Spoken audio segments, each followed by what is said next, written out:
Hey, this is DS Yoxheimer, and this is another edition of The Spectre.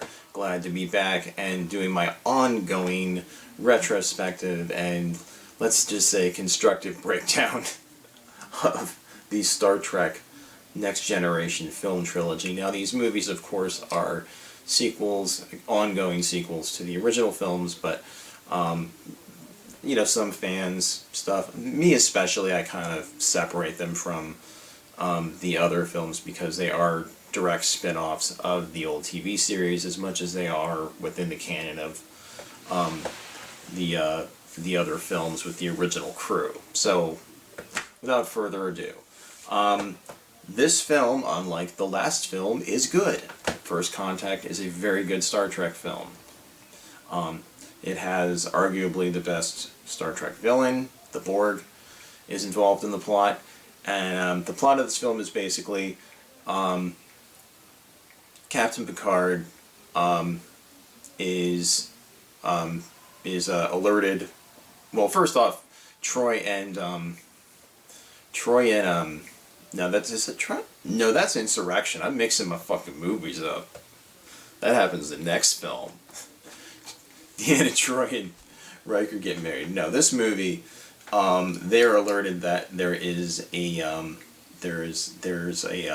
Borg attack near Earth, and I guess right at Earth, and they are ordered.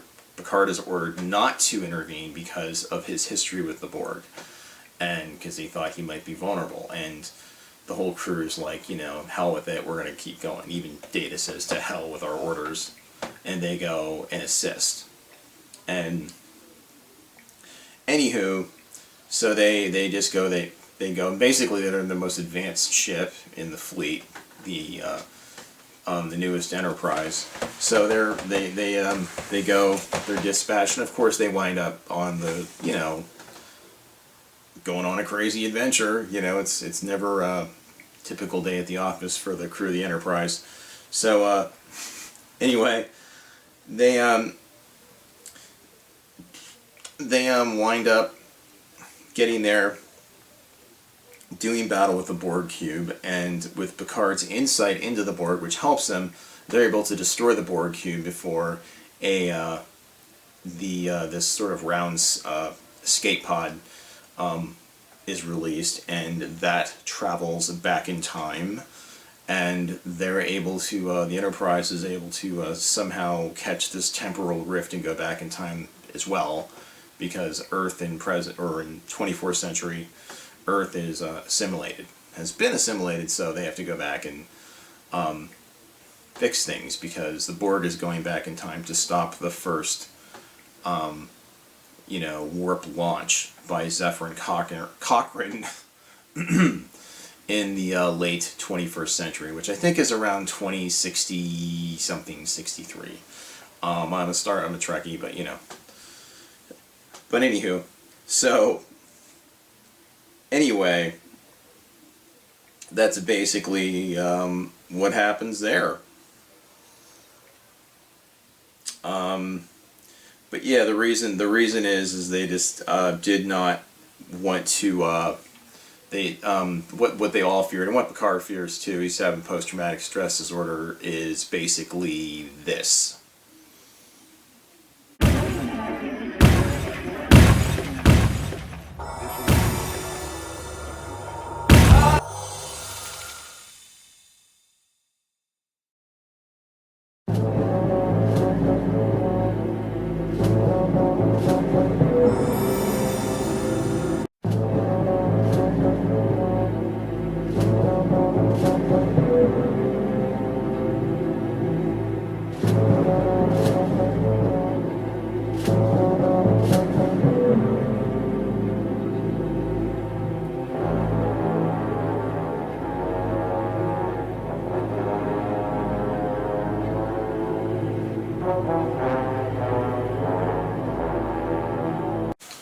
So,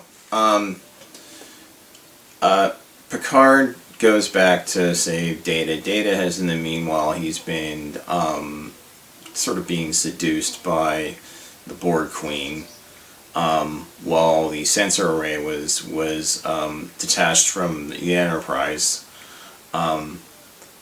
They can't really contact the other Borg colony or fleet from the other side of the galaxy, so that kind of screws up her plans. She's pretty pissed, obviously, but she sort of got, like, she still got, supposedly still has Data eaten out of their palm of her hand, and meanwhile Picard's there trying to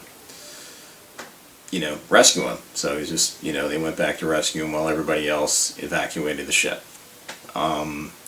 And while that's going on, Zephram Cochrane, they sobered him up enough to get him to fly the maiden voyage of the warp ship, so he can make first contact. And so they, Riker and Geordi and them, they get on the ship and stuff like that and take off, and Data's ordered to shoot some proton torpedoes at the ship, and they just miss by ever so much, and of course, the jig is up, and the Queen's pissed, and they release a, long story short, they release a gas. Basically, it eats anything organic, and the Queen, every organic part of the Borg Queen was devoured. So all that's left is her, cybernetic components, and Picard climbs to safety. Of course, Data isn't really that affected, except for the few patches of skin on his face and his arm that the Queen attached to him to give him some of that kind of feeling, It was weird. That was a little weird when he put skin on his arm, grafted it on there. It's fucked up. So anyway, so the ship returns. Everything's pretty much, hunky-dory ending. It is a bit of a hunky-dory kind of ending, but I think that's what it was supposed to be. So I don't really fault it for being kind of a for working out so well. Because there was a bit of a, struggle. I mean, there was a fight, enough of a fight. And I think that it was just, it's a movie that did a real service to the characters. And they just seemed like they were in their element in this movie. So that's why I like First Contact a lot. And it was a fun movie. I always liked it. I've watched it years later, still like it. With that said, the next movie coming up after this one, I can't say the same for. It's Star Trek Star Trek Insurrection, which I can't even. I saw all these movies in theaters too, so I wasn't. I mean, it was the '90s. You went to the theaters more back then, but Star Trek Insurrection is. I won't say it's an abomination, but it's like a very boring episode of Star Trek, and that's all I can say for now. But if you haven't seen, if you're looking for, if you're a novice to the Star Trek genre or films, movies, any of them, whether the old ones or new ones, I would put Star Trek First Contact at the top of a must-see movie. It's a little 90s, but what are you gonna do? Anyway, this is DS Yaxheimer. This has been another edition of the Spectre. I hope you enjoyed this little retrospective,